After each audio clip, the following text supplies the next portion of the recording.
Hello students, myself कविता Yadav, SS teacher, सूरज school Mahendragarh. बेटा आज का जो हमारा टॉपिक होगा वो प्राइम मिनिस्टर पे होगा।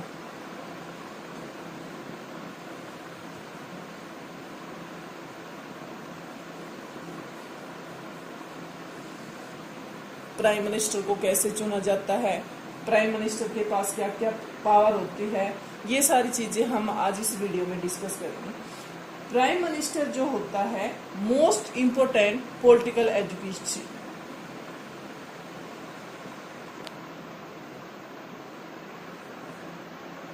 मोस्ट इंपोर्टेंट पर्सन होता है इन पॉलिटिकल इंस्टीट्यूशन। ये लेसन का नाम ही पॉलिटिकल इंस्टीट्यूशन है, वर्किंग ऑफ इंस्टीट्यूशन है।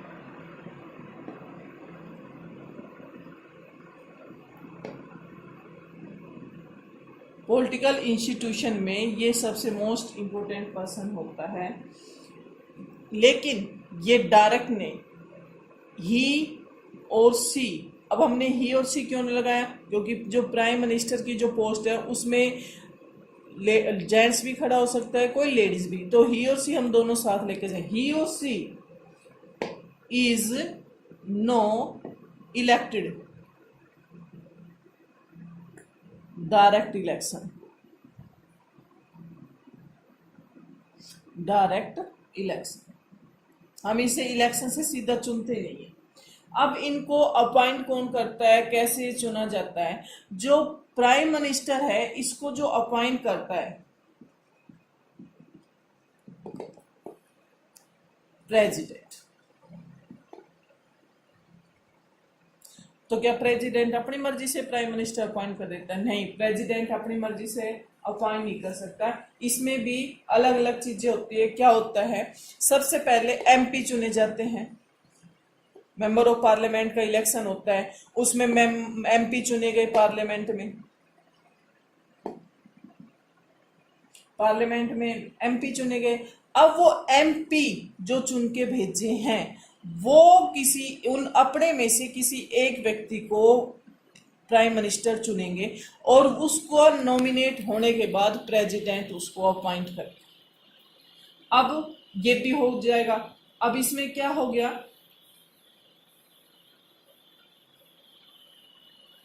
अगर इसको पार्लियामेंट में मेजोरिटी नहीं मिलती है, किसी एक पार्टी को मेजोरिटी नहीं मिलती है, तो वो कोलिजन गवर्नमेंट बनाता है।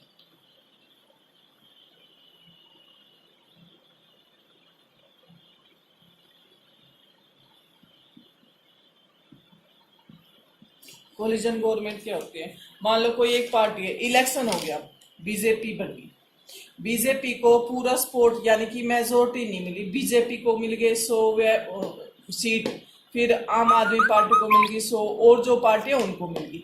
अब किसी को भी मेजोरिटी नहीं मिली, तो जो पार्टियां हैं, मान लो किसी एक पार्टी को 50 मिल गई, किसी एक पार्टी को 50 मिल, तो ये जो पार्टी है ये इनके साथ मिल जाती है, इनको अपने साथ मिला लेती है। अब ये दो पार्टियां मिल गई, एक ये मिल गई, ये तीनों मिलके जब सरकार बनाएगी ना, उसे हम कोलिजन गवर्नमेंट या गठबंधन की सरकार भी कहते हैं। इसको गठबंधन की सरकार कहते हैं। अब जैसे हरियाणा में हमारे जो लेजिस्लेचर इलेक्शन हुए थे उसमें हमारी यही गवर्नमेंट चल रही है, क्योंकि बीजेपी को पूरा सपोर्ट नहीं मिला था, कांग्रेस को भी पूरा, तो बीजेपी ने जेजेपी के साथ अब अपना गठबंधन करके अब जो अपने हरियाणा में जो सरकार चल रही है वो यही चल रही है, गठबंधन की सरकार चल रही है। अब ये हो गया हमारा कि अब इसमें हम जो होता है, मान लो जिस एक पार्टी की सीट ज्यादा है, जिस पार्टी की सीट ज्यादा है ना उसमें से तो ये सब मिलकर पीएम चुन लेंगे। बाकी के जो मिनिस्टर होते हैं फिर इसमें हम जो पार्टियां जिनके साथ इसने गठबंधन किया उनके चुने जाएंगे, उसके बाद ये पीएम हमारा चुना जाएगा। ये मेजोरिटी पार्टी या कोलिजन गवर्नमेंट दोनों तरह से चुना जाता है। अब हम इसकी पावर्स करेंगे कि पीएम के पास पावर क्या क्या होती है। ये तो उसकी चुनने की प्रक्रिया है कि कैसे वो चुना जाता है। अब इसकी power of president, prime minister देखिए।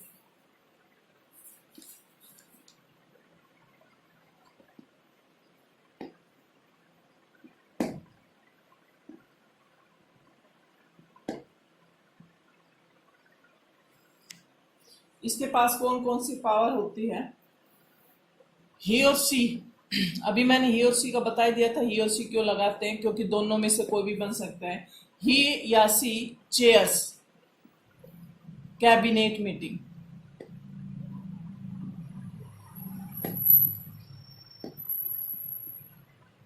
ये इसी के पास पावर होती है, प्राइम मिनिस्टर के पास, कि वो कैबिनेट की मीटिंग को वो ही बुलाता है। आल मिनिस्टर, जितने भी मिनिस्टर होते हैं, अभी हम कैबिनेट मिनिस्टर भी समझेंगे क्या होता है। आल मिनिस्टर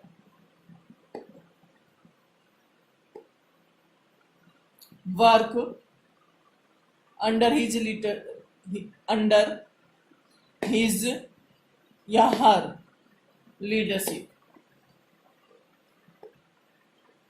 इसकी लीडरशिप के नीचे अंडर वो काम करते हैं। उसके बाद हिज डिसीजन, हिज या हर डिसीजन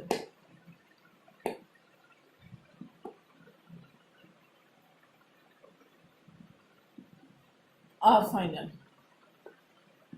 इसका डिसीजन फाइनल होता है। ही या she also have the power to dismiss minister, any minister. उसके पास ये भी पावर होती है, किसी भी मिनिस्टर को वो डिसमिस कर सकता है। ये हो गया, ये तो प्रेसिडेंट की पावर है। लेकिन ये तो मेजोरिटी में जो प्रेसिडेंट बनता है ना, मेजोरिटी के साथ जो बनता है, उसके पास ये पावर होती है। लेकिन जो पावर, जो हमारा power of PM in collision,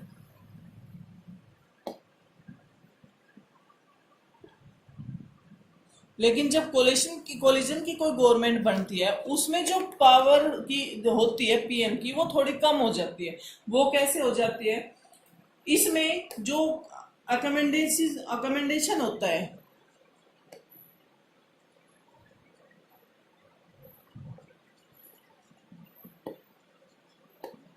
different group and people, उसमें तो वो मेजोरिटी के साथ जाता है। उसके जो डिसीजन होता है वो मेजोरिटी के साथ, वो कैसे भी क्विकली डिसीजन ले सकता है, किसी के अंडर में कोई काम नहीं। लेकिन जब कोलिजन गवर्नमेंट बनती है ना, तो उसके साथ जो उसके गठबंधन में जो और 2 पार्टियां या 3 पार्टी मिली है ना, वो उन ग्रुप को भी, उनके लोगों को भी साथ लेकर चलना पड़ता है, उनकी सलाह भी लेनी पड़ती है। इस वजह से यहाँ पर जो पीएम की पावर है ना, वो थोड़ी सी कम हो जाती है। ही और she is required to head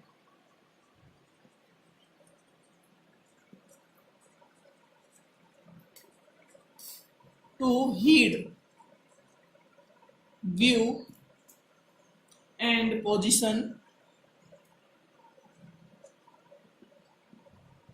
of government position।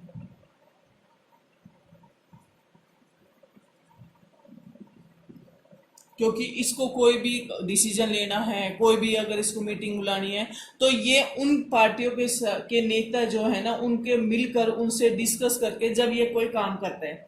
अब उनका जो सपोर्ट है वो एसेंशियल है। इनका जो कोलिशन गवर्नमेंट, जो इनने और 2 पार्टियों के साथ गठबंधन किया है, वो उनका सपोर्ट उसके लिए बहुत जरूरी है। अगर उन्होंने सपोर्ट हटा लिया कि भी हम नहीं करेंगे ऐसा, तो मेजोरिटी हो जाएगी खत्म, और मेजोरिटी खत्म हो जाएगी तो सरकार गिर जाएगी। अब पीएम को जितने साल तक, उनके 5 साल के लिए तो बनता ही है, 5 साल तक यो जिस गवर्नमेंट के साथ उसने गठबंधन किया है, उसके जो मेंबर होते हैं उनकी सलाह के साथ ही वो काम करता है। इसमें वो अकेला डिसीजन नहीं ले सकता। इसलिए कोलिजन गवर्नमेंट में पीएम की जो पावर होती है ना, वो थोड़ी कम हो जाती है। ये हमने पढ़ लिया पावर्स ऑफ प्राइम मिनिस्टर।